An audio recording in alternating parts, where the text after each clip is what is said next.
ও অস্ত্রনীতি ভঙ্গ করেছে পুলিশ মত সংস্কার কমিশনের। প্রাণঘাতী অস্ত্র ব্যবহার সীমিত ও প্রশিক্ষণ ঢেলে সাজানোর ব্যবস্থা সুপারিশ। করোনার মতো নয় HMPV, নেই মহামারীর শঙ্কাও। আতঙ্কিত না হয়ে পরামর্শ মেনে চলার আহ্বান স্বাস্থ্য বিভাগের। লন্ডন ক্লিনিকে চিকিৎসাধীন বেগম খালেদা জিয়ার শারীরিক অবস্থার আরও উন্নতি, কিছুটা হাঁটতেও পারছেন জানালেন ডাক্তার জাহিদ। সীমান্তে আগ্রাসনের মধ্যেই দিল্লিতে বাংলাদেশের উপ হাই কমিশনারকে তলব, অপপ্রচার মোকাবেলায় কূটনীতিতে নতুনত্ব আনার পরামর্শ। ৩৩ বছর পর হতে যাচ্ছে জাহাঙ্গীরনগর ছাত্র সংসদ নির্বাচন। ১ ফেব্রুয়ারি তফসিল, ৩ দফা দাবিতে কমপ্লিট শাটডাউন জগন্নাথ বিশ্ববিদ্যালয়। আমাদের অনশন আমরা আজকে প্রত্যাহার করেছি, বাট আমাদের ইউনিভার্সিটি শাটডাউন আগামী ১৫ তারিখ পর্যন্ত থাকবে। আমরা আশা করছি যে বুধবারে সেটা শুরু হবে। গাজায় ইসরায়েলের বর্বর হত্যাযজ্ঞ চলছেই। ২৪ ঘন্টায় আরও ৩৩ ফিলিস্তিনিকে হত্যা। চূড়ান্ত হচ্ছে গাজা যুদ্ধবিরতি চুক্তি। এবং টানা ৭ জয়ে সবার আগে বিপিএল এর প্লে অফ নিশ্চিত করল রংপুর রাইডার্স। সিলেট স্ট্রাইকার্সকে হারিয়ে টেবিলের ২ নম্বরে চিটাগাং কিংস।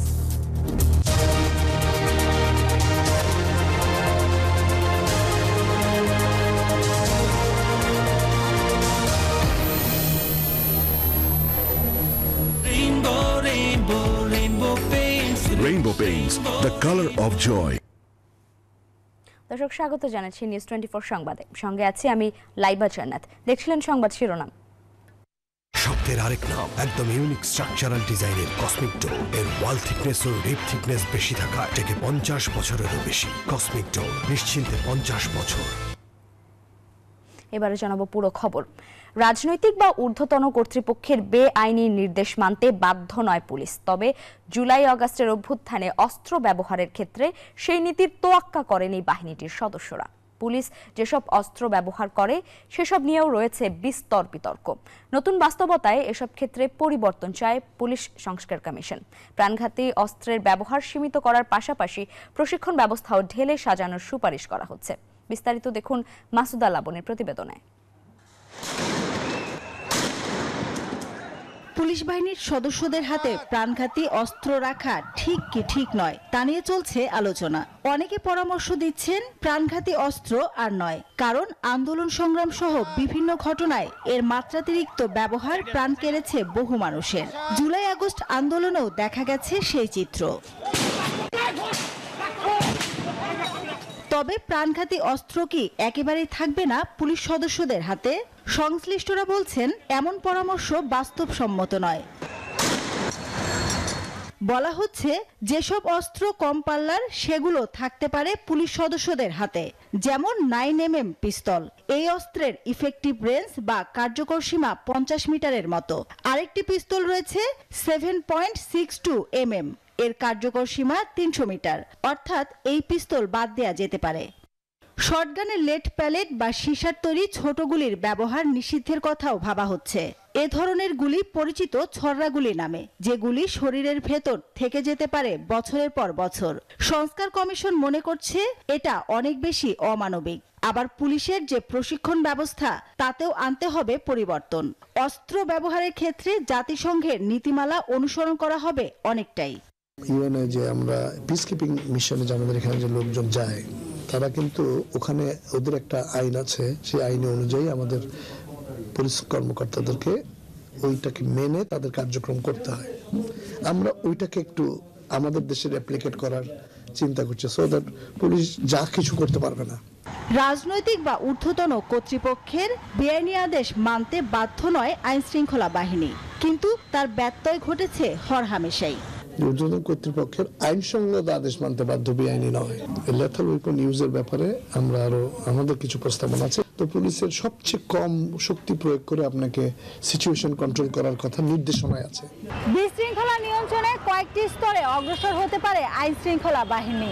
শুরুতেই আলাপ আলোচনা, এরপর সতর্ককরণ বা লাঠি প্রদর্শন, এতে কাজ না হলে লাঠিচার্জ, এরপর জল কামান, কাঁদানে গ্যাস কিংবা টিয়ার গ্যাসের ব্যবহার করা যেতে পারে। পরিস্থিতি নিয়ন্ত্রণ একেবারে কষ্টকর হয়ে গেলে তবেই ব্যবহার করা যেতে পারে ছররাগুলি। প্রাণঘাতী অস্ত্রের ব্যবহার করা না করার প্রশ্নে কি ভাবছে পুলিশ? পুলিশের যে অস্ত্রের যে প্রাধিকারের যে বিষয়টি রয়েছে এবং অস্ত্র ব্যবহার সংক্রান্ত যে বিষয়গুলো রয়েছে সেগুলো নিয়ে কিন্তু আমরা কাজ করছি এবং এটি চলমান রয়েছে এবং আমরা আশা করছি যে খুব শীঘ্রই একটি সমাধানে পৌঁছতে পারবো আমরা। এখন প্রশ্ন হলো, প্রাণঘাতী অস্ত্রের ব্যবহার সীমিত করা বা প্রশিক্ষণ ব্যবস্থা বদলে দিয়ে কতটা জনবান্ধব করা যাবে পুলিশকে? কারো হয়ে কাজ করার জায়গা থেকে যদি নিজেদেরকে মুক্ত করতে না পারে, তাহলে যে সংস্কারের পুলিশের ক্ষেত্রে যে সংস্কারের কথা বলা হচ্ছে সেই সংস্কারটা আসলে আদতে মানুষের কল্যাণে কাজ হবে না। এই অপরাধ বিশেষজ্ঞ মনে করেন, আসলে ইতিবাচক ফল চাইলে বন্ধ করতে হবে রাজনৈতিক হস্তক্ষেপ। স্বাস্থ্য মন্ত্রণালয়ের হিসাব অনুযায়ী জুলাই অভ্যুত্থানে 826 জন নিহত এবং 11,306 জন আহত হয়েছেন। বেশিরভাগই হন গুলির শিকার। তাই প্রাণঘাতী অস্ত্রের ব্যবহার নিয়ে নড়েচড়ে বসেছে অন্তর্বর্তী সরকার। এর সঙ্গে মানবাধিকার রক্ষার প্রসঙ্গটিও ওতপ্রোতভাবে জড়িত। মাসুদা লাবনী, নিউজ 24, ঢাকা। এই যে আমার ব্যাংক আরএফএল গ্যাস স্টোভ, এর সায়েন্টিফিক নজল আর ব্রাশ বার্নার তাপকে সমানভাবে ছড়িয়ে খরচ বাঁচায় 25%। আরএফএল গ্যাস স্টোভ নিরাপদ ও গ্যাস সাশ্রয়ী। 304 ফুড গ্রেড স্টেইনলেস স্টিলে তৈরি, যা নিশ্চিত করে জংবিহীন সিঙ্কের আজীবন নিশ্চয়তা। আরএফএল কিচেন সিঙ্ক, স্বাস্থ্যকর কিচেনের চিরস্থায়ী সমাধান। Human metapneumo virus HMPV virus করোনার মতো নয়, এমনকি এই ভাইরাস মহামারী হওয়ার কোনো লক্ষণও নেই। তাই আতঙ্কিত হওয়ার দরকার নেই বলে জানিয়েছে স্বাস্থ্য অধিদপ্তর। প্রয়োজনীয় নির্দেশনা মেনে চললেই HMPV ভাইরাস সংক্রমণ প্রতিরোধ করা সম্ভব বলে জানিয়েছে স্বাস্থ্য মন্ত্রণালয়। সুকন্যা আমিরের প্রতিবেদন। অন্যান্য শ্বাসতন্ত্রের রোগের মতো ফ্লুয়ের উপসর্গ সৃষ্টি করে হিউম্যান মেটানিউমো ভাইরাস, তবে সাধারণত 2 থেকে 5 দিনের মধ্যে ভালো হয়ে যায়। তাই আতঙ্কিত হওয়ার দরকার নেই বলে জানিয়েছে স্বাস্থ্য অধিদপ্তর। সাধারণ মানুষের জন্য অযথা আতঙ্কিত না হয়, কারণ করোনার প্যান্ডেমিক যে সিচুয়েশন, এই ধরনের সম্ভাবনা খুবই কম। যাদের রোগ প্রতিরোধ ক্ষমতা কম তাদেরকে ভাইরাসটা বেশি অ্যাটাক করে। খুব যৌক্তিক প্রয়োগ না, তবে সিমটোমেটিক চিকিৎসা সেগুলো দেওয়া যায়। যেহেতু ভাইরাল ডিজিজ, এর স্পেসিফিক কোনো চিকিৎসা নাই বা করোনার মতো এর ভ্যাকসিনেশনের দরকার হয় না। সম্প্রতি চীন ও অন্যান্য দেশে এর প্রাদুর্ভাব দেখা দেওয়ায় বাংলাদেশের সংক্রমণ নিয়ন্ত্রণে রাখা আবশ্যক। আর তাই HMPV ভাইরাস প্রতিরোধে দেশের সব স্বাস্থ্য সেবা কেন্দ্র ও পয়েন্টস অফ এন্ট্রিগুলোতে স্বাস্থ্যবিধি মানা জরুরি বলছে স্বাস্থ্য অধিদপ্তর। সবচেয়ে উৎস যেখানে চায়নাতে, ওখানে কিন্তু এরকম কোনো প্যানিক করে এখন এটাকে নিয়ে এমার্জেন্সি ডিক্লেয়ার করা, সেরকম তারা কিন্তু এখন কিছু করেনি। আমি যত মনে করি ওখানেও এটা প্রায় 3 বা 4 নম্বরে আছে ওদের সিভিয়ারিটি রেটিংয়ে আর কি। আর বাংলাদেশে যেটা অবস্থা, যেহেতু এটা আমরা এখন আমাদের দেশে এরকম কোনো আতঙ্কিত হওয়ার মতো অবস্থা নেই বা কেসও নেই, সেক্ষেত্রে আসলে এখানে আমাদের জন্য যে সুবিধা, যে কোভিডের মতোই আমরা বলছি যে হাঁচি কাশি থেকে দূরে থাকা বা একটু দূরে থাকা, হ্যাঁ, বিদেশ থেকে আসলে জ্বর আসলে চিকিৎসকের শরণাপন্ন হওয়া। ভয়াবহতার দিক দিয়ে করোনার মতো নয় HMPV। আতঙ্কিত না হয়ে সতর্ক থাকার পরামর্শ বিশেষজ্ঞদের। SARS-CoV-2, HMPV, RSV এগুলো সবাই আসলে রেসপিরেটরি ট্র্যাক্টে ইনফেকশন করে, ভাইরাল ফ্লু তৈরি করে। আর এইগুলোর উপরে যদি অন্য ইনফেকশন হয় সেটা ব্যাকটেরিয়াল, একদম ফ্লুয়ের সাধারণ ফ্লুয়ের মতন চিকিৎসা চলবে এখন পর্যন্ত। একেবারে মানুষের জন্য পরামর্শ হচ্ছে এটাকে এখন পর্যন্ত সাধারণ ফ্লু বিবেচনা করে চলবেন। HMPV সংক্রমণ প্রতিরোধে মাস্ক ব্যবহার, হাঁচি কাশির সময় টিস্যু দিয়ে নাক মুখ ঢেকে রাখা, আক্রান্ত ব্যক্তির সংস্পর্শ এড়িয়ে চলা, হাত ধোয়া, অপরিষ্কার হাতে চোখ নাক মুখ না ধরা সহ 7 দফা নির্দেশনা দিয়েছে স্বাস্থ্য অধিদপ্তর। সুকন্যা আমির, নিউজ 24, ঢাকা। বিজলি কেবলস যে কোনো স্থাপনার বৈদ্যুতিক সংযোগকে রাখে নিরাপদ। এর স্কিন কোটেড ইনসুলেশন সম্পূর্ণ ফায়ার রিটার্ডেন্ট, তাই বিজলি কেবলস নিজেই নিজেকে নেভায়। বিজলি কেবলস, নিরাপদ আজীবন। বাংলাদেশ সীমান্তে আগ্রাসন বাড়ছে ভারতের। কাঁটাতারের বেড়া নির্মাণকে কেন্দ্র করে এখনও থমথমে লালমনিরহাটের দহগ্রাম সীমান্ত এলাকা। ঘটনার 2 দিন পরও উদ্বেগ আতঙ্কে এলাকাবাসী। শুক্রবার বাংলাদেশের দহগ্রাম সীমান্তে আন্তর্জাতিক সীমান্ত আইন না মেনে শূন্যরেখার 150 গজের একদম শেষ অংশে কাঁটাতারের বেড়া স্থাপন করে BSF। শেষমেশ বিজিবি BSF এর মধ্যস্থতায় বেড়া নির্মাণ কার্যক্রম বন্ধ করে ভারত। গত শুক্রবার সকালে লালমনিরহাটের পাটগ্রামের দহগ্রাম সীমান্তের প্রায় অর্ধ কিলোমিটারের মধ্যে ভারতীয় সীমান্তরক্ষী বাহিনী বিএসএফ প্রায় 4 ফুট উঁচু কাঁটাতারের বেড়া স্থাপন করে। শুরু হয় বিজিবি বিএসএফ উত্তেজনা। বর্তমানে সীমান্তে উত্তেজনা না থাকলেও আতঙ্ক কাটেনি এলাকাবাসীর মধ্যে। এখন আমরা কৃষিকাজ করতে গেলাম, তারা জিরো লাইনে বেড়া দিতেছে, এখন চোরাচালান হিসাবে আমাদেরকে ফায়ার করে দিবে। আজকে হয়তো তারা 4 ফিটের মতো বেড়াকাটা স্থাপন করেছে, নেক্সটে তারা এই বেড়াকাটাকে 10 ফিট বা 15 ফিটে রূপান্তরিত করবে। এদিকে বিজিবি জানিয়েছে সতর্ক অবস্থানে রয়েছেন তারা। বিষয়টা নিয়ে আমাদের ঊর্ধ্বতন কর্তৃপক্ষের মাধ্যমে সমাধানের একটা চেষ্টা অব্যাহত আছে। তারপরেও বিজিবি এখানে কঠোর অবস্থান নিয়ে আছে। ওরা ওদের যত ট্রুপস সেখান থেকে ওরা ওই যে প্রতিরক্ষা অবস্থান বা মুখোমুখি অবস্থান থেকে প্রথমে ট্রুপস সরাই নেবে। আমরা সন্ধ্যার সময় আমাদের ওখান থেকে। এলাকাবাসী জানান, স্বাধীনতা যুদ্ধের পর থেকেই জেলার এই সীমান্তে কাঁটাতারের বেড়া ছিল না। তবে দেশের রাজনৈতিক পট পরিবর্তনের পর ভারতের আগ্রাসী মনোভাবে সীমান্তে শান্তিপূর্ণ বসবাসে ভাটা পড়েছে। Desk report, news 24। এদিকে সীমান্ত ইস্যুতে ঢাকায় ভারতীয় হাই কমিশনারকে তলবের একদিন না পেরুতেই দিল্লিতে বাংলাদেশের উপ হাই কমিশনার নুরুল ইসলামকে পাল্টা তলব করেছে ভারত। সোমবার ভারতের পররাষ্ট্র মন্ত্রণালয়ের বাংলাদেশি উপ হাই কমিশনারকে তলব করে। এক প্রতিবেদনে এমন তথ্য জানিয়েছে এনডিটিভি। বলা হয়েছে, দিল্লি ও ঢাকার মধ্যে ক্রমবর্ধমান উত্তেজনা নিয়ে আলোচনা করতে ভারতের পররাষ্ট্র মন্ত্রণালয় নুরুল ইসলামকে তলব করা হয়। বাংলাদেশ ভারতের 4156 কিলোমিটার সীমান্তের নির্দিষ্ট 5টি স্থানে ভারত বেড়া নির্মাণের চেষ্টা করছে, এমন অভিযোগে রোববার ঢাকায় ভারতীয় হাই কমিশনার প্রণয় বার্মাকে তলব করা হয়। এর পরদিনই দিল্লিতে নিযুক্ত বাংলাদেশি উপ হাই কমিশনারকে তলব করে দিল্লি।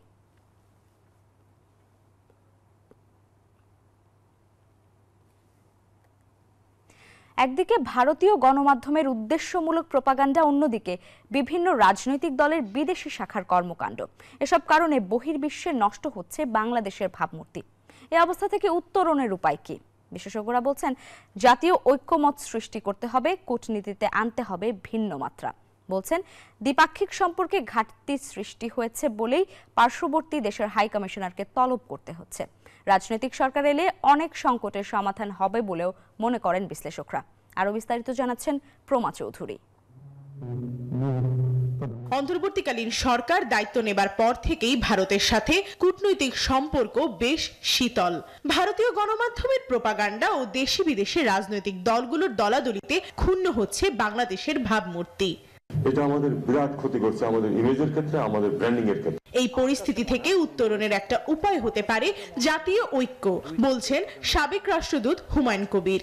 জাতীয় ঐক্যমত্যের জায়গা তৈরি করা ছাড়া আপনি বাংলাদেশের এই ভাবমূর্তিগত সংকট আপনি উতরাতে পারবেন না। আমার এখানে যে বাস্তব অবস্থা, সেই বাস্তব অবস্থা ভিত্তিক এই ডিজিটাল প্ল্যাটফর্মে আমাদের কূটনীতিটাকে ছড়িয়ে দিতে হবে, বা আমাদের কূটনৈতিক চেহারাটাকে আর একটু পরিবর্তন করা দরকার, একটু আধুনিকায়ন দরকার। পরামর্শ দেন, রাজনীতিতে ক্ষমতা নয়, সবার আগে দেখতে হবে দেশের স্বার্থ।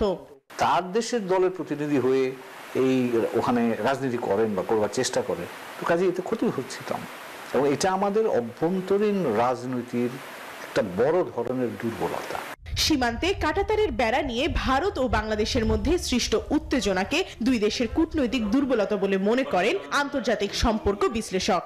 পররাষ্ট্র মন্ত্রণালয় ডেকে যে বারবার তলব করছেন, তাতে এটাও বোঝা যায় যে আমাদের পার্শ্ববর্তী দেশের কূটনৈতিক দুর্বলতার বহিঃপ্রকাশ। কূটনৈতিক বিশেষজ্ঞদের মতে এখন বাংলাদেশের পররাষ্ট্রনীতির অগ্রাধিকারে থাকা উচিত নিজেদের স্বার্থ ও সীমান্ত রক্ষা। নিজেদের বর্ডার এবং নিজেদের যে জাতীয় স্বার্থটা নিজেদেরকেই প্রোটেক্ট করতে হবে, এটা বাংলাদেশের পররাষ্ট্রনীতির এই মুহূর্তে ভিত্তি হওয়া উচিত। প্রমা চৌধুরী, নিউজ 24, ঢাকা। প্রতিবেশীদের মধ্যে বিদ্বেষ কোনো পক্ষের জন্যই ভালো নয়, এমন মন্তব্য করেছেন ভারতীয় সেনাপ্রধান জেনারেল উপেন্দ্র দ্বিবেদী। সোমবার ভারতীয় সেনাবাহিনীর বার্ষিক সংবাদ সম্মেলনে এমন মন্তব্য করেন তিনি। দ্বিবেদী বলেন, বাংলাদেশ ভারতের প্রতিবেশী। দেশটির ছোট্ট একটি অংশ ছাড়া পুরো সীমান্ত জুড়েই রয়েছে ভারত। ফলে ঢাকা দিল্লিকে সবসময় একসাথেই থাকতে হবে। তাই দুই দেশের সম্পর্ক উন্নয়নের বিকল্প নেই। এই বাস্তবতা অনুধাবন করে একে অপরকে বুঝতে হবে। এমন কোনো কিছু থেকে বিরত থাকতে হবে যাতে পারস্পরিক সম্পর্কে নেতিবাচক প্রভাব পড়ে।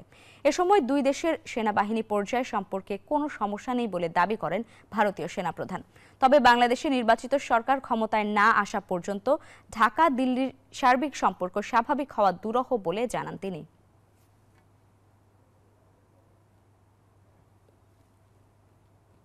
জুলাই আন্দোলনে গণহত্যা ও সহিংসতার গুরুত্বপূর্ণ কল রেকর্ড হাতে এসেছে আন্তর্জাতিক অপরাধ ট্রাইব্যুনালের প্রসিকিউশনের। পলাতক শেখ হাসিনা সহ গুরুত্বপূর্ণ ব্যক্তিদের এসব কল রেকর্ডের ফরেনসিক করতে সংশ্লিষ্টদের সহযোগিতার নির্দেশ দিয়েছেন ট্রাইব্যুনাল। এদিকে জুলাই আগস্ট আন্দোলনে আলোচিত শহীদ আবু সাইদের পরিবার শেখ হাসিনা সহ ২৫ জনের বিরুদ্ধে অভিযোগ দায়ের করেছে ট্রাইব্যুনালে। সরকার পতনের এক দফা আন্দোলনে গোটা দেশ যখন উত্তাল, তখন ইন্টারনেট সংযোগ বন্ধ করে দিয়ে আন্দোলনকারীদের বিরুদ্ধে নানা ষড়যন্ত্র চালায় শেখ হাসিনা, তার মন্ত্রী, এমপি ও আইনশৃঙ্খলা বাহিনী। এমনকি আন্দোলনকারীদের দেখামাত্র গুলি করারও নির্দেশনা দেয় সরকার, যার অডিও ভিডিও সহ নানা ডিজিটাল তথ্য উপাত্ত ফাঁস হয় শেখ হাসিনা পালিয়ে যাওয়ার পর। জুলাই গণহত্যার বিচারে এসব ডিজিটাল সাক্ষ্য প্রমাণকে গুরুত্ব দিচ্ছে আন্তর্জাতিক অপরাধ ট্রাইব্যুনালের প্রসিকিউশন। সোমবার সংশ্লিষ্ট কল রেকর্ড, অডিও ভিডিও সহ ডিজিটাল সাক্ষ্য প্রমাণের ফরেনসিক করতে সংশ্লিষ্টদের নির্দেশনা দিতে আবেদন করে প্রসিকিউশন। এ সময় সিআইডি, এনটিএমসি, বিটিআরসি সহ সংশ্লিষ্টদের সহযোগিতা দিতে নির্দেশ দেন ট্রাইব্যুনাল। সেই ভয়েসগুলো, সেই ভিডিও ফুটেজগুলো, সেই দৃশ্যগুলো, সেই মেসেজগুলো, এগুলোকে ডিজিটালি ফরেনসিক করার জন্য সিআইডির কাছে পাঠানোর ব্যাপারে সিআইডিকে এটার ফরেনসিক রিপোর্ট দেওয়ার জন্য একটা নির্দেশনা চেয়ে একটা পিটিশন মুভ করেছিলাম। ফুটেজ, কল রেকর্ড, মেসেজ এবং আদার ইলেকট্রনিক এভিডেন্স, এগুলো সবই আমরা যাচাই বাছাইয়ের জন্য চেয়েছি। জুলাই আন্দোলনের সময় যাত্রাবাড়িতে ইমাম হোসেন তাইম হত্যাকাণ্ডে অভিযুক্ত পুলিশের এসি তানজিল আহমেদ ও গাজীপুরের কোনাবাড়িতে হৃদয় হত্যাকাণ্ডের আসামি কনস্টেবল আকরামকে গ্রেপ্তার দেখিয়ে আগামী সোমবার হাজির করার নির্দেশ দেন ট্রাইব্যুনাল। আজ আমরা প্রোডাকশন ওয়ারেন্ট বলে হাজির করার আবেদন জানিয়েছিলাম। মাননীয় ট্রাইব্যুনাল সেটা আমাদের মঞ্জুর করেছেন এবং তাকে আগামী সোমবার অর্থাৎ 20/1/2025 তারিখে তাকে হাজির করার নির্দেশ দিয়েছেন। এদিকে শেখ হাসিনা সহ 25 জনের বিরুদ্ধে ট্রাইব্যুনালে অভিযোগ দাখিল করেছে জুলাই আগস্ট আন্দোলনে রংপুরে নিহত শহীদ আবু সাইদের পরিবার। লোকাল কোর্টে যতই মামলা হোক, যেহেতু এটা ক্রাইমস এগেইনস্ট হিউম্যানিটি, তাদেরকে আমরা বলেছি যে এটা আন্তর্জাতিক অপরাধ ট্রাইব্যুনালে আপনাদের পক্ষ থেকে অভিযোগটা যদি আসে সেটা বরং প্রপার হবে। তো সেই প্রেক্ষিতে ওনারা এসেছেন। হাবিবুল ইসলাম হাবিব, নিউজ 24, ঢাকা। একের পর এক দুর্নীতি আর অনিয়মের অভিযোগ উঠে আসছে শেখ হাসিনা পরিবারের বিরুদ্ধে। পূর্বাঞ্চলে কূটনৈতিক এলাকায় প্লট জালিয়াতি এবং ভোগ দখলের অভিযোগ অনুসন্ধানের পর এবার বেরিয়ে এলো চাঞ্চল্যকর তথ্য। শেখ হাসিনা ও রেহানা পরিবারের 4 সদস্যের বিরুদ্ধে মামলা করেছে দুদক। মেগা প্রজেক্টের নামে মেগা দুর্নীতি, লুটপাট করে বিদেশে অর্থ পাচার আর ক্ষমতার অপব্যবহার এমন নানা অপরাধে জড়িত থাকার অভিযোগ আছে শেখ হাসিনা সহ তার পরিবারের সদস্যদের বিরুদ্ধে। ক্ষমতাচ্যুত হওয়ার পর একে একে বের হয়ে আসছে সেসব দুর্নীতি আর অনিয়মের তথ্য। শেখ হাসিনার ছোট বোন রেহানা রাজুকের বরাদ্দকৃত প্লট থাকা সত্ত্বেও শেখ হাসিনার ক্ষমতা অপব্যবহার করে নিজ নামে অবৈধভাবে দখল করেছে পূর্বাঞ্চলের কূটনৈতিক এলাকার 10 কাঠা প্লট। অভিযোগের প্রেক্ষিতে হাসিনা, শেখ রেহানা, রাজুক, গৃহায়ন ও গণপূর্ত মন্ত্রণালয়ের দায়িত্বশীলদের নামে মামলার কথা জানান দুদকের মহাপরিচালক। অভিযোগ সংশ্লিষ্ট জনাব রেহানা সিদ্দিক, তার মেয়ে জনাব টিউলিপ রিজওয়ানা সিদ্দিক এবং জনাব শেখ হাসিনা সাবেক প্রধানমন্ত্রী সহ মোট 15 জন আসামির বিরুদ্ধে আজ একটি মামলা রুজু হয়েছে। বেআইনিভাবে ক্ষমতার অপব্যবহার পূর্বক রাজুকের পূর্বাঞ্চল প্রকল্পের প্লট বরাদ্দের অভিযোগে আরও একটি মামলা রুজু করা হয়েছে। শেখ হাসিনা ও ছেলে জয়ের প্লট ভাগাভাগির তথ্য জানতে পেরে যুক্তরাজ্যে বসেই বোন আজমিনা সিদ্দিক ও ভাই রাদওয়ান সিদ্দিকের নামে একই প্রকল্পে 10 কাঠা করে প্লট বরাদ্দের ব্যবস্থা করেন টিউলিপ রিজওয়ানা সিদ্দিক। রাজুক পূর্বাঞ্চল প্রকল্পে বেআইনিভাবে পরস্পর যোগ সাজসে ক্ষমতার অপব্যবহার পূর্বক প্লট বরাদ্দের প্রেক্ষিতে এই আলোচ্য মামলাগুলো রুজু করা হয়েছে। টিউলিপ সহ প্লট সংক্রান্ত 3 মামলায় মোট আসামি করা হয়েছে 47 জনকে। যুক্তরাজ্যের নাগরিক হওয়ায় টিউলিপের বিরুদ্ধে নিয়ম অনুযায়ী আইনানুগ ব্যবস্থা নেওয়া হবে বলে নিশ্চিত করেছে সংস্থাটি। শাহরিয়ার শমিক, নিউজ 24, ঢাকা। লন্ডন ক্লিনিকে চিকিৎসাধীন বিএনপি চেয়ারপারসন বেগম খালেদা জিয়ার শারীরিক অবস্থার উন্নতি হচ্ছে, এমনকি কিছুটা হাঁটতেও পারছেন তিনি। এমন তথ্য জানিয়েছেন তার ব্যক্তিগত চিকিৎসক। জানান, বেগম জিয়া নিজের সুস্থতার জন্য দেশবাসীর কাছে দোয়া চেয়েছেন। এদিকে লন্ডন ক্লিনিকের সামনে আজও ভিড় করেছেন প্রবাসী বিএনপি নেতাকর্মীরা। যুক্তরাজ্য থেকে খালেদ মাসুদ রনির পাঠানো তথ্যচিত্রে দেখুন ডেস্ক রিপোর্ট। যুক্তরাজ্যের লন্ডন ক্লিনিকে ভর্তির পর বেগম খালেদা জিয়ার স্বাস্থ্যের আশাব্যঞ্জক উন্নতি হয়েছে। চিকিৎসা শুরুর পর হালকা হাঁটাহাঁটিও করছেন বিএনপি চেয়ারপারসন। এছাড়াও পরিবারকে পাশে পেয়ে বেশ উৎফুল্ল তিনি, এমন তথ্য জানান বেগম জিয়ার ব্যক্তিগত চিকিৎসক। আত্মীয়রা তাদেরকে পাওয়ার কারণে মানসিকভাবে উনি স্বাভাবিকভাবেই এই মানুষের নিকটজন যখন অসুস্থ অবস্থায় কাছে যায়, সুস্থ কিছুটা মানসিকভাবে প্রফুল্ল থাকেন, সেটা উনি আছেন। এমনকি তাকে দেখতে আসা নেতাকর্মীদের কাছ থেকে প্রতিনিয়ত দেশের খবরাখবরও নিচ্ছেন সাবেক প্রধানমন্ত্রী। প্রতিদিনের মতো খাবার নিয়ে আসেন পুত্রবধূ ডক্টর জুবাইদা রহমান, তবে ছিলেন না ছেলে তারেক রহমান। দেশে বিদেশে সবাইকে আমরা মিলাদ মাহফিল এবং দোয়া করে ম্যাডামের জন্য দোয়া করার জন্য যুক্তরাজ্য বিএনপি এবং ওয়ার্ল্ডের বিভিন্ন দেশের বিএনপি পরিবারের কাছে আমাদের আহ্বান থাকলো। এদিকে প্রচন্ড ঠান্ডা উপেক্ষা করে লন্ডন ক্লিনিকের সামনে ভিড় করেন প্রবাসী বিএনপির নেতাকর্মীরা। শারীরিক অবস্থার উন্নতির পথে এবং মানসিকভাবে তিনি বেশ উৎফুল্ল রয়েছেন। যা শুনলাম ডাক্তার সাহেবের কাছে, উনি সুস্থ, আস্তে আস্তে রিকভারিং ভেরি ওয়েল। গেল 8 জানুয়ারি লন্ডন ক্লিনিকে ভর্তি করানো হয় বিএনপি চেয়ারপারসনকে। Desk report, news 24। রাতের ঢাকার সবচেয়ে ব্যস্ত এলাকা কারওয়ান বাজার। রাজধানীর সবচেয়ে বড় পাইকারি পণ্যের বাজার এটি। রাত বাড়ার সাথে সাথে এখানে আসতে শুরু করে পণ্যবাহী ট্রাক। বাজারে আসার পর এসব পণ্য হাত বদল হয় নানাভাবে। ব্যাপারী থেকে যায় পাইকারি বিক্রেতার কাছে, তারপর খুচরা বিক্রেতা। হাত বদলের মারপ্যাচে পণ্যের দাম হয়ে যায় কয়েক গুণ। তাহমিদ আমিনের রিপোর্টে দেখুন বিস্তারিত। ঘড়ির কাঁটায় রাত 1:30। রাজধানীর কারওয়ান বাজারে ঢুকছে একের পর এক পণ্যবাহী ট্রাক, যার মধ্যে বেশিরভাগই সবজিবাহী। কারওয়ান বাজারে আসতেই পণ্যবাহী ট্রাক ঘিরে শুরু হয় আড়তদার, ব্যাপারী ও পাইকারদের শোরগোল। এ বাজারে প্রতিদিনই কোটি কোটি টাকার সবজি আসে দেশের বিভিন্ন স্থান থেকে।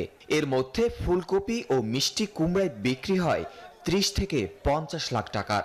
এক এক দিন এক এক রকম বাজারে দেখা গেছে আজকে একটু বাড়তে 22 লাখও বেচা হইতে পারে, 20 লাখও বেচা হইতে পারে, 25 লাখও বেচা হইতে পারে। 16 টাকা কিনি, মেন্থি খরচা আছে, ব্যানগাড়ি ভাড়া আছে, ফুড ভাড়া আছে, প্রায় 18টা 20 টাকা করে যায়। 20 টাকা করে গেলে 25 টাকা বেশি।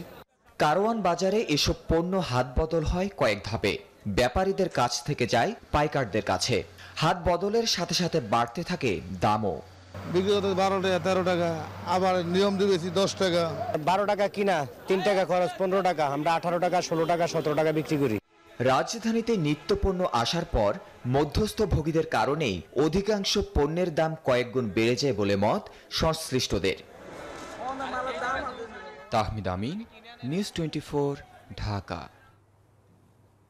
চট্টগ্রামে আগুনে পুড়ে গেছে একটি প্রাইভেট কার। সোমবার রাত 11:15টার দিকে নগরের খুলশী থানার লালখান বাজার সরকারি অফিসার্স কলোনির সামনে এই ঘটনা ঘটে।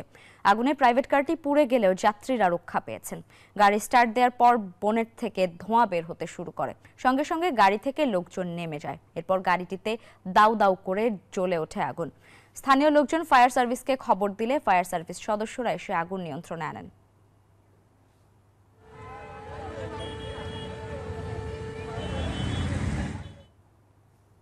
নিউজ 24 সংবাদে নিচ্ছে একটি বিরতি, সাথেই থাকুন।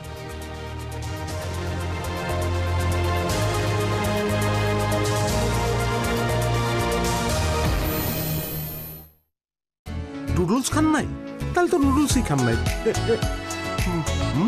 নুডলস খান নাই তো নুডলসই খান নাই।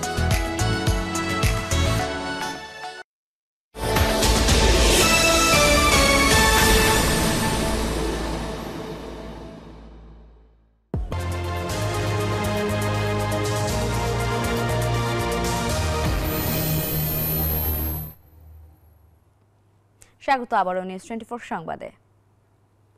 33 বছর পর ছাত্র সংসদ নির্বাচনের পথে জাহাঙ্গীরনগর বিশ্ববিদ্যালয়। এই নির্বাচন বিষয়ে পরামর্শ চাওয়া হয়েছে প্রধান উপদেষ্টার কাছে। সোমবার রাষ্ট্রীয় অতিথি ভবন যমুনায় প্রধান উপদেষ্টা ডক্টর মোহাম্মদ ইউনূসের সঙ্গে দেখা করেন জাহাঙ্গীরনগর বিশ্ববিদ্যালয়ের উপাচার্য অধ্যাপক ডক্টর মোহাম্মদ কামরুল আহসান। এ সময় উপাচার্য জানান, নির্বাচনের তফসিল আগামী 1 ফেব্রুয়ারি ঘোষণা করা হবে। সর্বশেষ 1992 সালে জাকসু নির্বাচন হয়েছিল। বৈঠকে গত জুলাই মাসে গণ অভ্যুত্থানের সময় বিশ্ববিদ্যালয়টির শিক্ষার্থী ও শিক্ষকদের গুরুত্বপূর্ণ ভূমিকার প্রশংসা করেন প্রফেসর ইউনূস। তিনি বিশ্ববিদ্যালয়টির শিক্ষাগত অগ্রগতিতেও সন্তোষ জানান।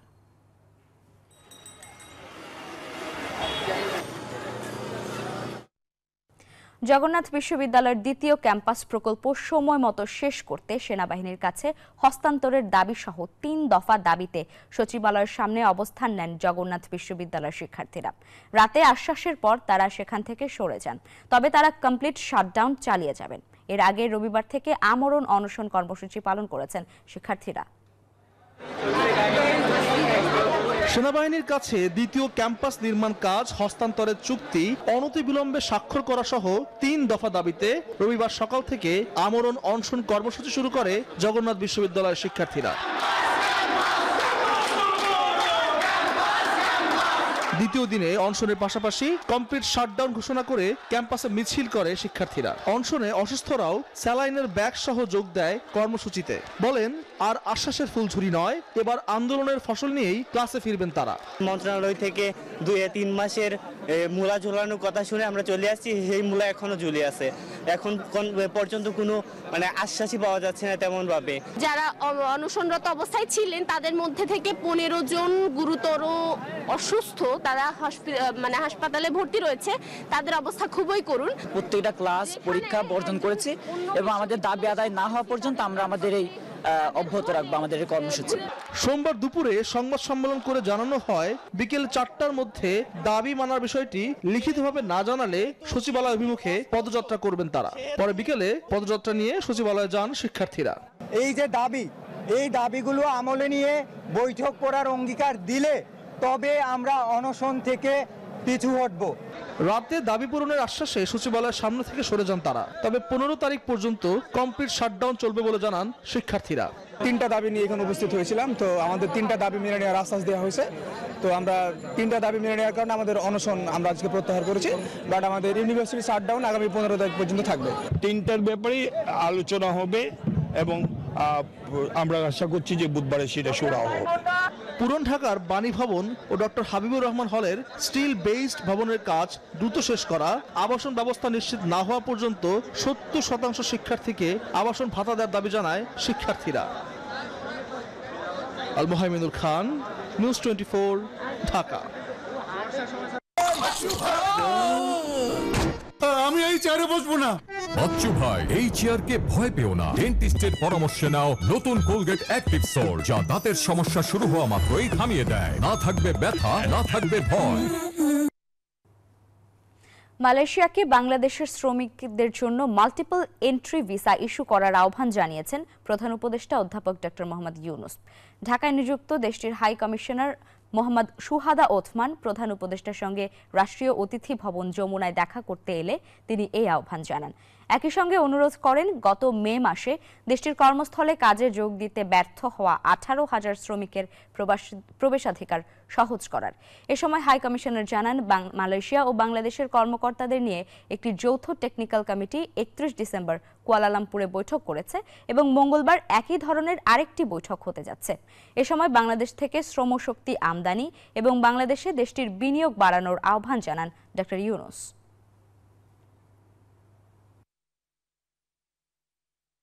এলো instant milk powder happy cow, যেমন সাশ্রয়ী তেমনি পুষ্টিগুণে ভরপুর। আর এটা নিউজিল্যান্ডের গরুর দুধ। হ্যাপি কাউ, গরুর দুধের স্বাদ সবাই পাক। জাতিসংঘের আবাসিক প্রতিনিধি গোয়েন লুইসকে ডেকে অসন্তোষ প্রকাশ করেছে পররাষ্ট্র মন্ত্রণালয়। 2021 সালের পর মিয়ানমার থেকে আর কোনো রোহিঙ্গা বাংলাদেশে প্রবেশ করেনি, এই মর্মে সম্প্রতি জাতিসংঘ শরণার্থী বিষয়ক সংস্থা UNHCR এক প্রতিবেদন প্রকাশ করে। এতে মিথ্যা তথ্য দেয়ায় অখুশি হয় সরকার। এর প্রতিবাদে ঢাকায় জাতিসংঘের আবাসিক প্রতিনিধি গোয়েন লুইসকে তলব করা হয়। সোমবার পররাষ্ট্র মন্ত্রণালয়ের মিয়ানমার ও জাতিসংঘ অনুবিভাগের মহাপরিচালক ফেরদৌসী শাহরিয়ার এবং তৌফিক হাসানের উপস্থিতিতে জাতিসংঘের আবাসিক প্রতিনিধিকে ডেকে অসন্তোষের কথা জানানো হয়।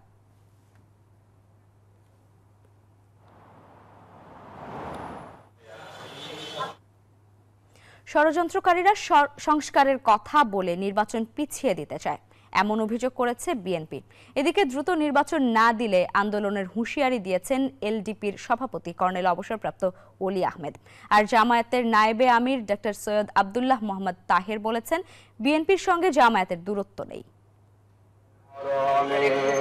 নয়াপল্টনে দলের কেন্দ্রীয় কার্যালয়ে বেগম খালেদা জিয়ার রোগমুক্তি কামনায় এই দোয়া ও মিলাদের আয়োজন। এ সময় বক্তব্য রাখেন বিএনপির সিনিয়র যুগ্ম মহাসচিব রুহুল কবির রিজভী। অভিযোগ করেন, শেখ হাসিনা ও তার পরিবার বাংলাদেশ থেকে দুর্নীতির মাধ্যমে বিদেশে ৮০,০০০ কোটি টাকা পাঠিয়েছে। ভারত আন্তর্জাতিক আইন অমান্য করে সীমান্তে কাঁটাতারের বেড়া দিচ্ছে বলেও অভিযোগ তার। আন্তর্জাতিক যে নিয়ম বিধিবিধান এবং দুই দেশের মধ্যে সময়ে সময়ে যে চুক্তি হয়েছে, আলাপ আলোচনা হয়েছে, সেটাও মানছে না যে শূন্য রেখা থেকে ১৫০ গজ দূরের মধ্যে কোনো উন্নয়ন পরিকল্পনা হবে না, হতে গেলেও দুই দেশের মধ্যে আলাপ আলোচনা করতে হবে। সেগুলোর কোনো কিছুই তারা না মেনে কাঁটাতারের বেড়া দেওয়ার চেষ্টা করেছে। অন্যদিকে রাজধানীর মিরপুরে রূপনগরে রাষ্ট্র মেরামতে ৩১ দফা নিয়ে কর্মশালায় ঢাকা মহানগর উত্তর বিএনপির আহ্বায়ক আমিনুল হক বলেন, সংস্কারের কথা বলে নির্বাচন পিছিয়ে দেওয়ার চেষ্টা হলে জনগণ মানবে না।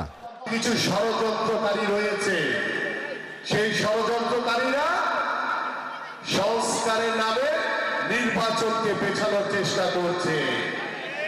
আপনারা যেটা মেনে নেবেন, বাংলাদেশের মানুষ একটি অবাধ সুষ্ঠু নির্বাচন দেখতে চায়।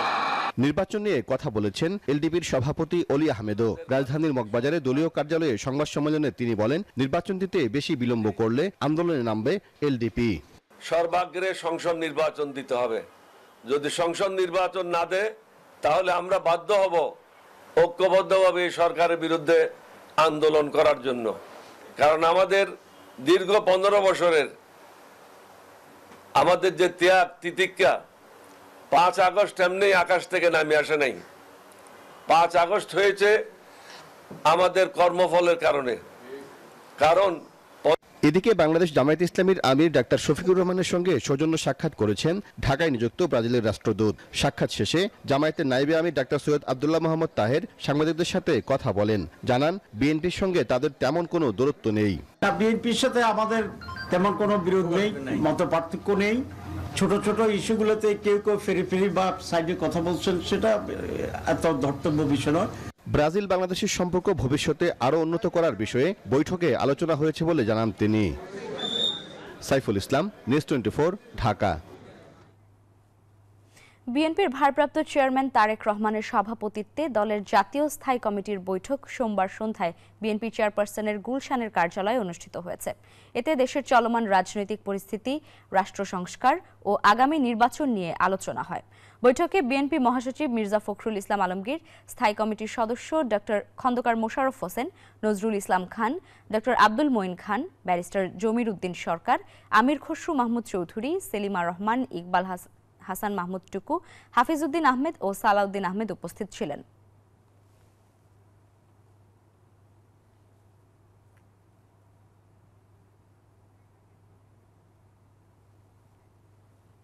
নিউজ 24 সংবাদে নিচ্ছে আরও একটি বিরতি, সাথে থাকুন।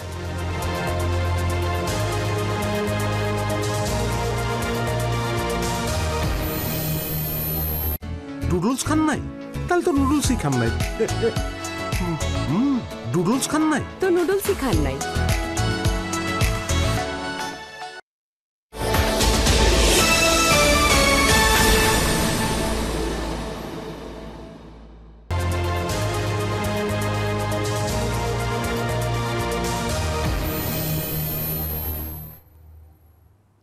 স্বাগত আবারও নিউজ 24 সংবাদে। দেশ বিদেশের বিচিত্র বিষয়ের চলচ্চিত্রের সমাহারে সেজেছে এবারের ঢাকা আন্তর্জাতিক চলচ্চিত্র উৎসব। প্রতিদিনই উৎসবে প্রদর্শিত সিনেমাগুলো দেখতে ভিড় করছেন চলচ্চিত্র প্রেমীরা। 23তম আসরে দর্শকরা দেখার সুযোগ পাচ্ছেন ৭৫টি দেশের পূর্ণ ও স্বল্প দৈর্ঘ্য ২২০টি ছবি। এর মধ্যে বাংলাদেশের ৪৪টি সিনেমা প্রদর্শিত হচ্ছে। উৎসবের তৃতীয় দিনে বাংলাদেশ প্যানোরামা বিভাগে দেখানো হয় আলেয়া, নিষ্প্রাণ, তিরাস, এখানে নোঙ্গর সহ বেশ কয়েকটি স্বল্প ও পূর্ণদীর্ঘ চলচ্চিত্র। এবারের ফোকাস কান্ট্রি রাখা হয়েছে চীনকে। রাজধানীর 6টি ভেন্যুতে প্রতিদিন দর্শকরা উপভোগ করতে পারবেন জনপ্রিয় সব সিনেমা। উৎসবের পর্দা নামবে 19 জানুয়ারি।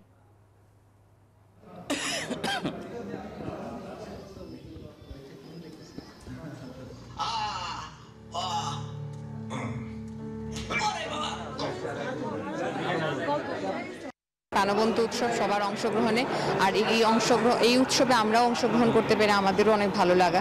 ডিফারেন্ট কান্ট্রির দেশের সাথে আমার সিনেমা দেখানো হচ্ছে, আমার মনে হচ্ছে একদম সাররিয়াল মোমেন্ট ফর মি। যারা ফিল্ম ডিরেকশন দিতে চায় বা যারা ফিল্ম ইন্টারেস্টেড, তাদের জন্য এই ফেস্টিভ্যালটা খুবই দরকারি। ফর দ্য ফার্স্ট টাইম এসেছি এখানে ছোট ভাইদের নিয়ে।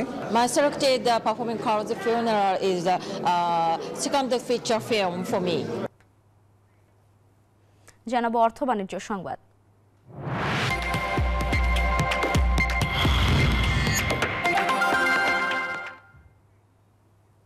সিগারেটে কর হার বৃদ্ধির উদ্যোগকে স্বাগত জানালেও আসছে বাজেটে নিম্ন স্তরের সিগারেটের কর আরও বৃদ্ধির দাবি জানিয়েছে গবেষণা সংস্থা উন্নয়ন সমন্বয়। সোমবার সকালে প্রেস ক্লাবে আয়োজিত 2025-26 অর্থ বছরে সিগারেটে কার্যকর কর আরোপের প্রস্তাবনা বিষয়ক সংবাদ সম্মেলনে এই দাবি তুলে ধরা হয়।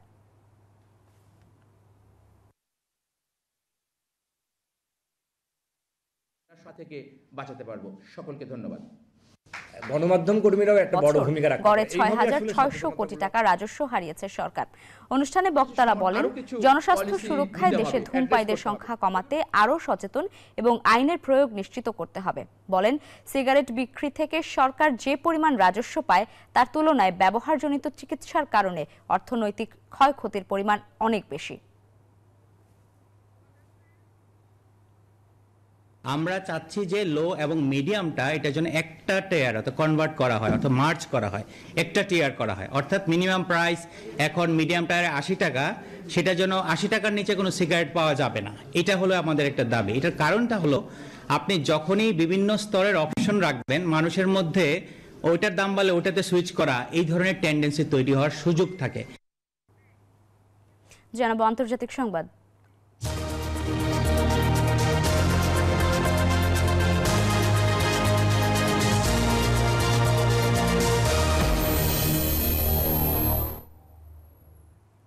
ফিলিস্তিনের গাজায় থামছে না ইসরায়েলের বর্বরতা। 24 ঘন্টায় আরও 33 ফিলিস্তিনিকে হত্যা করেছে ইসরায়েলি বাহিনী। এতে গাজায় মোট নিহতের সংখ্যা বেড়ে 46,584 জনে দাঁড়িয়েছে। আহত হয়েছেন 1,09,731 জন। এদিকে গাজায় যুদ্ধবিরতি এবং জিম্মিদের মুক্তি দিতে ইসরায়েল ও ফিলিস্তিনের স্বাধীনতাকামী সংগঠন হামাসের মধ্যে একটি চুক্তির শর্তাবলী চূড়ান্ত করা হচ্ছে। এ সংক্রান্ত আলোচনা সম্পর্কে অবগত এক ফিলিস্তিনি কর্মকর্তা বিবিসিকে এই তথ্য দিয়েছেন।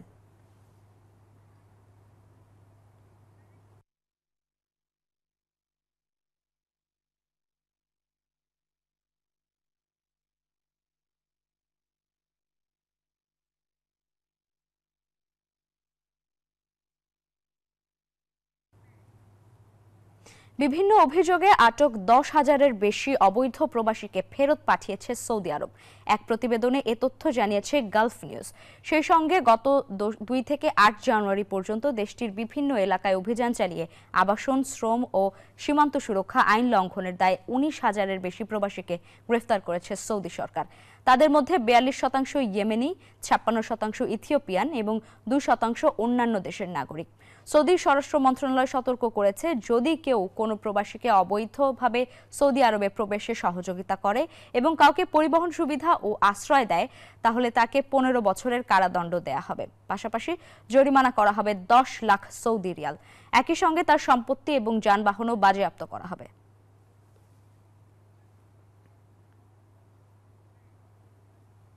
নিয়ন্ত্রণে আসেনি যুক্তরাষ্ট্রের লস অ্যাঞ্জেলেসে ভয়াবহ দাবানল। আগুনে মৃতের সংখ্যা বেড়ে দাঁড়িয়েছে 24 জনে। বাতাসের তীব্রতা বাড়তে থাকায় আগুন আরও ছড়িয়ে পড়ার শঙ্কা দেখা দিয়েছে। এদিকে আগুন নেভাতে পাশে দাঁড়িয়েছে কানাডা ও মেক্সিকো। প্রায় সপ্তাহ ধরে চলছে যুক্তরাষ্ট্রের লস অ্যাঞ্জেলেস। দাবানল ছড়িয়ে পড়ার পেছনে বড় কারণ সান্তা আনা নামের ঝড়ো বাতাস। সম্প্রতি বাতাসের গতি কিছুটা কমায় আগুন নিয়ন্ত্রণে আসার আলো দেখা গিয়েছিল, তবে গতি আবার বাড়তে থাকায় পুড়ছে নতুন নতুন এলাকা। ভয়াবহ এই বিপর্যয়ে লস অ্যাঞ্জেলেসের 12,000 অবকাঠামো ধ্বংস হয়েছে, আরো 57,000 অবকাঠামো ঝুঁকির মুখে। প্রাণ বাঁচাতে এলাকা ছেড়ে যেতে বলা হয়েছে 1,53,000 মানুষকে। এরই মধ্যে ঘরবাড়ি হারিয়ে দিশেহারা এই বিলাসবহুল নগরীর বাসিন্দারা। For the past few days, so many families, so many people have been suffer from this wildfire disaster. দাবানলে বিখ্যাত জাদুঘর জেপল গেটি মিউজিয়াম এবং ক্যালিফোর্নিয়া বিশ্ববিদ্যালয় লস অ্যাঞ্জেলেস হুমকির মুখে। এমন অবস্থায় যুক্তরাষ্ট্রের পাশে দাঁড়ানোর ঘোষণা দিয়েছে প্রতিবেশী কানাডা। দেশটির প্রধানমন্ত্রী জাস্টিন ট্রুডো ঘোষণা দিয়েছেন ক্যালিফোর্নিয়ার দাবানলের বিরুদ্ধে লড়াই করতে সহায়তার জন্য দমকল কর্মী পাঠাচ্ছে তার দেশ। এরই মধ্যে সহায়তায় এগিয়ে এসেছে মেক্সিকো। এদিকে বুধবার পর্যন্ত আবহাওয়া পরিস্থিতি খারাপ থাকবে বলে জানিয়েছে দেশটির আবহাওয়া বিভাগ, আর বৃহস্পতিবার থেকে পরিস্থিতি কিছুটা স্বাভাবিক হতে পারে। মাসুদ রানা, নিউজ 24। সাধারণ মানুষ থেকে হলিউডের তারকা, দাবানল যেন কারো প্রতি কোনো রকম ছাড় দেয়নি। লস অ্যাঞ্জেলেসে ছড়িয়ে পড়া ভয়াবহ দাবানলে ছাই হয়ে গেছে হলিউডের অনেক তারকার বাড়ি। প্রকৃতির এই নির্মম রোষের শিকার হয়েছেন অস্কারজয়ী অভিনেতা মেল গিবসন, জেফ ব্রিজেসের মতো বিখ্যাত ব্যক্তিরাও। স্বপ্নের বাড়ি পুড়ে গেলে তার জন্য কষ্ট হওয়াটাই স্বাভাবিক। এই ক্ষেত্রে ব্যতিক্রম নেই সাধারণ জনতা আর বিশ্বসেরা তারকার মধ্যে। তেমনি বেদনা কাতর বিলি ক্রিস্টাল। মাত্র 6 দিনের দাবানল তার সব স্মৃতি মুছে দিয়েছে। একইভাবে Paris Hilton, Jamie Lee Curtis, Mandy মুর, অ্যাড্রিয়ান ব্রডি সহ আরো অনেকের প্রিয় ঠিকানা ধ্বংস হয়ে গেছে। সবচেয়ে ক্ষতিগ্রস্ত এলাকাগুলোর মধ্যে রয়েছে আল্টাডিনা, সিলমার এবং প্যাসিফিক প্যালিসেডস। দাবানলের তাণ্ডবে শুধু মানুষের সম্পদ নয়, প্রাণ হারিয়েছে অসংখ্য পশু। ত্রাণকর্মীরা জানিয়েছেন অনেক প্রাণী বাঁচার জন্য মরিয়া চেষ্টা করেছে, কিন্তু তাতেও তারা শেষ রক্ষা পায়নি। এ ক্ষতি অপূরণীয়।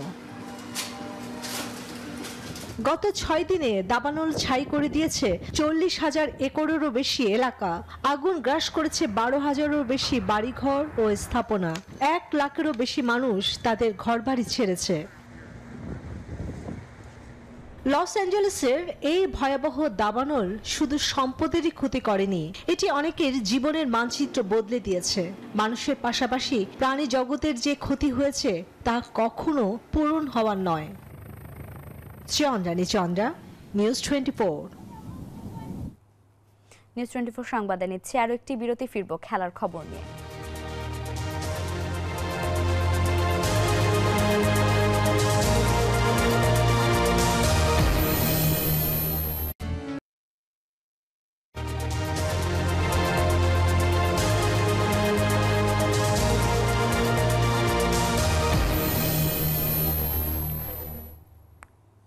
স্বাগত আবারও নিউজ 24 সংবাদে। এবারে জানাবো খেলার সংবাদ।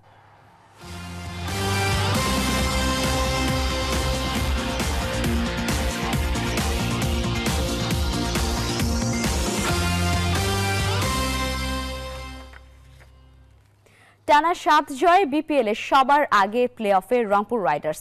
সাইফুদ্দিনের শেষ ওভারে চোখ জুড়ানো বোলিংয়ে খুলনা টাইগার্সকে এদিন তারা হারিয়েছে 8 রানে। ঢাকার পর সিলেট পর্বেও অপরাজিত সোহান শেখ মাহদিদের রংপুর। সিলেট থেকে শুভ দেবনাথের রিপোর্ট। রংপুর দলের সবাই যেন পারফর্মার, যখন যার প্রয়োজন তখনই সে জ্বলে উঠছেন। এদিন শেষ ওভারের নাটকীয়তায় বিজয়ের হাসিতে উজ্জ্বল উত্তরের দলটি। সেখানে খুলনার দরকার ছিল 12 রান। সাইফুদ্দিনের করা ওই ওভারে তারা তুলতে পেরেছিল মাত্র 3 রান, আর তাতেই বাজিমাত। এর আগে ডিউ ফ্যাক্টরের কথা মাথায় রেখে টস জিতে ব্যাটিংয়ে রংপুর।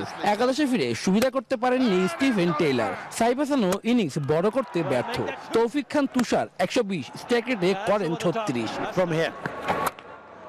দুই পাকিস্তানি রিক্রুট খুশদিল ও ইফতেখার জুটি জমলো বেশ। এই পার্টনারশিপ আসে 57 বলে 115 রান।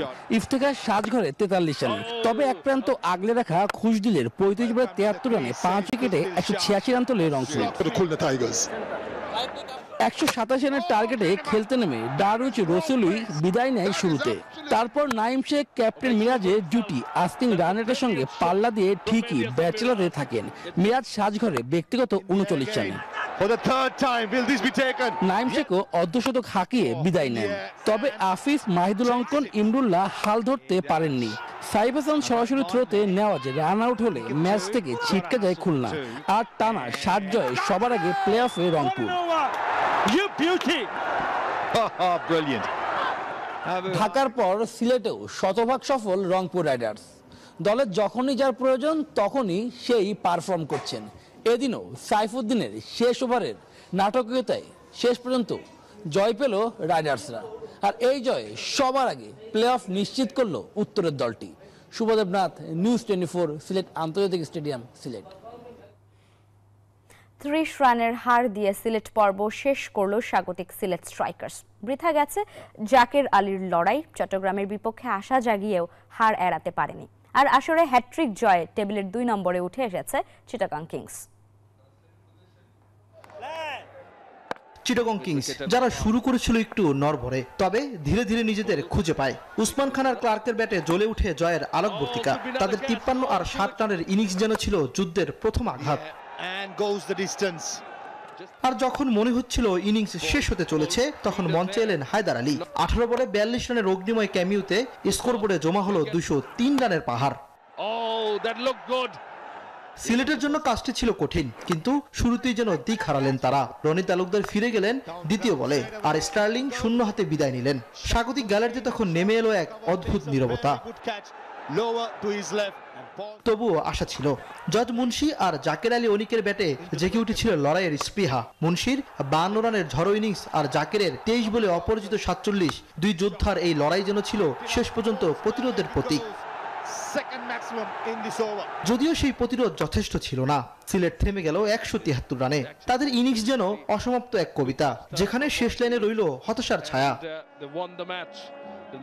আর চিটাগং কিংস এই জয় তারা পেয়েছে হ্যাট্রিক জয়ের গৌরব। পয়েন্ট তালিকার সেরা 2-এ উঠে এসেছে দলটি। ইমরান হোসেন, নিউজ 24। চ্যাম্পিয়ন্স ট্রফির 15 সদস্যের স্কোয়াডে রয়েছেন 4 পেসার।